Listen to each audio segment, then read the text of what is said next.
What's up, guys? Welcome back to another Stay Fresh production. Real quick before we get into this video, I want to mention, I know many of you guys missed this, but I have a Q&A video coming up in the coming weeks. I made a post on my page asking you guys for any questions you might have. Only a couple handfuls of you guys saw that, I think, and left questions. So thank you to those of you who did leave a question, but I wanted to leave an opportunity for all of you guys to leave a question, so you can either do so in the comments of this video, or you can go to the community tab on my page and leave a question on the post there. So I wanted to give you guys an opportunity. Make sure you leave your question, make it a good one, make it thoughtful, and hopefully I'll see your question down there. Okay, this video, I want to kind of highlight some of the fragrances that really kind of surprised me or impressed me quite a bit over the past several months, a lot of which has been over the time that I was away from YouTube. I was still sniffing a lot of fragrances, I was still discovering a lot of really great fragrances, and came across some that really struck me and resonated with me. So I wanted to share this list with you guys, and this is, I guess, somewhat of a wish list, if you will. A lot of these fragrances I would like to own in a full bottle form. One of them I actually do own, and you'll see that in a second. I ended up picking that up pretty recently. But the others I hope to own in some capacity outside of these little samples that I have for just about all of these. So let's jump right into the list. First one up here, a lot of these will be carded samples, just so you know. This comes from a niche house called, I think it's Histoires de Parfums, something like that. This is actually their newest release. I believe it came out last year in 2018, and this is called Musk and Sansei. This is a gorgeous scent. I came across this while I was at a perfumery in my area that sells fragrances, and they let me take a sample home of this one. This beautiful musky scent, very light, very subtle. I actually have it on my hands now. The unfortunate thing is it came in this vial, and it is empty, as you can see, but the only reason why it's empty is because I spilled it. As soon as I brought it home, I was putting it on and I spilled it all over the carpet. And this is a very expensive fragrance. I think a bottle of this goes for between $200 and $300. So I don't know if I'll ever be picking this up again, but there's a little bit left, and I'll just go to sniff it every now and then to remind myself of how much I really enjoy this. I just love, it's so wearable, it's so light and subtle, but it is an eau de parfum. It is going to stay on skin for a while. I'd like to maybe get a decant of this somehow down the line. So that is Musk en Sansei from Histoires de Parfums. Coming up next, we have a designer fragrance, and this is a decant I've actually had for a couple years now. This is L'Homme Idéal from Guerlain. Now you guys saw this featured on the video I recently did with my family. If you did miss that, you can check it out here. This fragrance really surprised me. When I first smelled it, I wasn't crazy about it. It reminded me just of like cherry cough syrup with a little bit of like warm woodiness at the bottom. But the more I smelled it, man, this is a really nice scent. It, you know, that tonka bean, almond, it's a little bit woody, it's sweet, it's kind of rich and resinous, almost syrupy in a way, but really nice scent, very pleasant, pretty unique, a little different from the rest of the crop when it comes to designers. I might be getting a bottle of this. It is not that expensive, and I enjoy it. So that's L'Homme Idéal from Guerlain. Super elegant scent, I love that. Up next, I'm going to feature a trio of fragrances, and I just recently featured these on my most recent discovery video, which was on the house of Musk Milano. I know a lot of you guys did not watch that video. Please go check that out. You don't want to sleep on this house. Just because it's niche and it's not designer, don't sleep on it. You can still pick up a discovery set for relatively cheap and enjoy these fragrances. The three we're talking about here, first one is Tango. Gorgeous resinous scent, amber, some spices, really nice. Next one is Russian Tea. This is probably my favorite from the house. Gorgeous black tea, mint, raspberry with incense, beautiful, sweet, fresh tea fragrance, a little bit dark and smoky. And finally we have Teralba. This beautiful, kind of fresh, almost aquatic citrusy, a little bit sweet, but aromatic scent. Has a little bit of a green nature to it as well. All of those scents, very, very high quality. I own one from the house, which is Hemingway. I'm getting to know that one a little bit more. And right now it's not my favorite from the house, but these three are probably my favorites. I would love to get one of them somehow in my collection at some point. Moving on, we have another designer fragrance, and this is in a little decant. This was also featured in the video I did with my family. And this is Robert Graham's Fortitude. This is a nice scent. Very simple fragrance. Tonka bean, patchouli, and tobacco. So it's sweet. It does have that tobacco vibe, kind of leafy and almost a little bit earthy, but definitely sweet and a little bit dark. Very, very elegant scent, a little seductive. I really dig this, and it has good performance. So that is from the house of Robert Graham. That's Fortitude. My family kind of enjoyed that one too, which is nice. So it is a likable scent.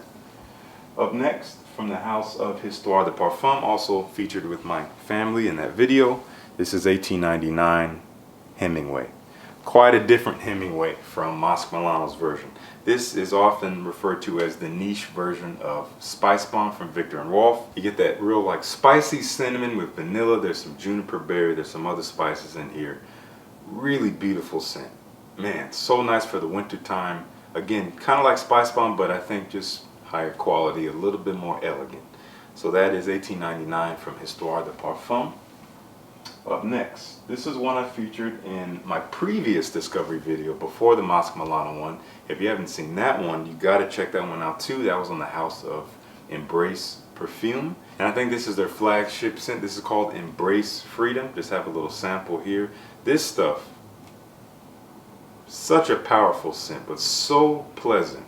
Get this zingy grapefruit kind of backed with some vetiver. There's more to it than that, but very earthy, but bright at the same time. Aromatic, but again, kind of dense as well. Such an interesting scent, but again, so easy to wear and super strong performance. This stuff on skin, if unchecked, will last, at least on me, 2 days. Easily. It lasts days on skin. It projects like crazy on your clothes. We're talking at least a month or more. Such a powerful scent. Unfortunately, very expensive for a bottle. So, maybe not something I'll be picking up anytime soon, but I'll try to milk this little sample I have as best I can. So that's Embrace Freedom. Up next, we have another designer here. This is a relatively recent release from the house of Azzaro from last year, and this is Wanted by Night. Now, I recently recorded a video showing my first impressions of this fragrance because this came in a set of a ton of decants and samples from my friend Matthew. He sent me a ton of fragrances to smell for myself, a lot of designers which I haven't smelled yet, and this was one of them. I filmed that video already. You'll be seeing it probably after this one in terms of my first impressions, but this one, I really dig this. The first one was nice to me, but a little generic for me, but this one, that added tobacco, the darkness of this is just, it's gorgeous. So great for a night out. Has a little bit of freshness to it, but still kind of dark and rich and sweet with that tobacco. This I would like to get a bottle of for sure. I've been kind of shying away from designers, as maybe you can tell. If you looked at my collection, you would see that as well. Designers are running slim, but this is one I might add in addition to the Guerlain. That one is really nice too. So that's Azzaro Wanted by Night. Got a few more up next from the house of Diptyque, a house that I've kind of recently dived into in going to my local Nordstrom. This is entitled Eau de, and this is the Eau de Parfum. You're not gonna, oh there it is, yeah. This came from Nordstrom, as you could probably see. And again, just a little sample. Beautiful boozy vanilla scent. Really, really nice. Doesn't project all that much, but stays on skin a good while. Leaves a nice bubble. Sweet, smooth, but again, a little bit of a touch of a booziness at the top of it. I might get a bottle of this one, I'm not sure. I haven't gotten the greatest reactions from it, so it does kind of make it difficult to wear. But I guess you just have to be very careful on the occasion. It's not daring per se, but it is a little different. It's not your typical vanilla scent, but it's really nice. It is sweet. It is nice. If you like vanilla, you'll really love this. That is Eau de Well from the house of Diptyque. Again, that's the Eau de Parfum. There's also an Eau de Toilette version, which is nice too, but a little lighter. Up next, we have two samples from the house of Maison Francis Kurkdjian. And oh man, again, I recently discovered this house over the past several months for the first time. Was able to really smell some of their fragrances. I had smelled Amorous back in the day, and that one was okay to me. I wasn't crazy about it. Just a little too basic for me. But these two, I have samples of Grand Soir as well as Oud. Ooh, such elegant, gentlemanly scents. So elegant. And I would say they're unisex. I'll just say that. Sorry about that. They are pretty unisex, but I feel no problem wearing these scents. This Grand Soir, beautiful amber scent, benzoin. It's resinous, it's sweet. I think there's maybe vanilla in there. So gorgeous, but still a little airy and light, so it's not too dense. The Oud, oh man, one has a bit of resinous nature to it, a little sweet. The Oud is so light that agarwood is very much in the background. There's a little bit of cedarwood in it as well. Not really what I would call an Oud scent, but a very, very wearable Oud if you're looking to get into Oud. It's just a very high quality perfume. I mean, you just feel high quality wearing these fragrances. So at least one of them I would like to somehow get in my collection. I love them both. I'm going through these little dabber samples pretty quick, so hopefully I can get a turnaround on them pretty soon. Up next, another designer. And this one was funny because this is actually one I never thought I would smell or enjoy. This is 1 Million Cologne. It's a little splash sample. Funny thing is, my dad asked me what I wanted for Christmas. I told him I wanted 1 Million Privé. And this is what he found, I guess. And I don't really blame him at all because there's so many of them. They all kind of look similar. So he ended up getting me this one. But I was pleasantly surprised by this. The rose note is a little amped up in this one in comparison to the original. It does have a bit of an aromatic quality, so it is sweet, kind of like the original, but again, a little bit more open and fresh in relation to the original. It's not so dense and sweet. There's really no bubble gummy kind of nature to this at all. And that is what I love about it. I could see myself wearing this. I've worn it a few times, and I've actually gotten some positive attention with it too. So this is no sleeper. Some people have highlighted this. I know Joy Amin has talked about this one, and I agree. This is one not to be slept on. 1 Million Cologne, a whole lot better than the original in my opinion. Alright, we just got a few more. Thank you guys for your patience. Up next, from the house of Bois 1920. This is a decant I've had for, again, a couple years now, and I've recently started getting back into it and wearing it like crazy. Gorgeous unisex fragrance. This is called Dulce di Giorno. Whew, gosh. And look at this color, that green. And you would never tell because the bottle itself is actually silver. I don't even think you can see through it. But the green juice, beautiful, kind of a sweet, woody, spicy plum. It's plum with a lot of cedarwood and a lot of cinnamon. There's a ton of other notes. There's some green nature to it, maybe as per the juice color. So gorgeous. I've been thinking about reviewing this one because there's not a whole lot of talk about it. So if you want to see a review on this fragrance, please let me know. I'll give you my thoughts even on this little decant, but I would love to own this. It's just different. It's unique. That's what I love about it. And it's strong. This stuff, it's not too strong though, but it will last. It will project all day. No problem at all. So that's Dulce di Giorno from Bois 1920. And up next, and the last house we're featuring is the House of Creed. Now, the first one I'm going to talk about is Royal Oud. I featured this on the video with my family. They actually kind of enjoyed it to an extent. My dad wasn't crazy about it, but most of them he wasn't crazy about it if you saw that video, which is just hilarious. But Royal Oud has really grown on me. I used to not like it all that much, but it's just beautiful, smooth, but kind of dry and dusty, woody scent. Has a little bit of oud in there, not too much. Has some sandalwood as it dries down. You get some pink pepper and bergamot in there. There's galbanum, so again, kind of this green, almost dusty nature to it. It has some angelica in there.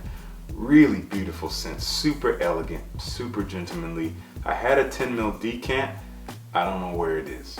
I took it on my trip again to go back home to see my family, and in coming back, I have no idea where it is. I'm really bummed about that.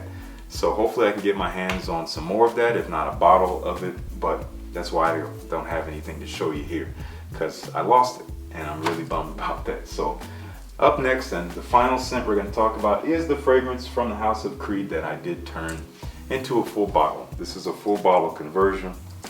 This is one that I've visited and smelled off and on for the past few years, and I've always kind of liked it, but there's another scent that it actually comes after. People say this clone, this previous one, that I had that one for a while and I didn't think I needed this one from Creed. But then I ended up getting rid of that one. I revisited the Creed and I'm like, wow, this is just superior. I'm sorry. This is Creed's original Santal. And the one that it replaced was Mont Blanc Individuel. Just a beautiful sandalwood juniper scent. Has some vanilla in there, I think maybe some tonka bean.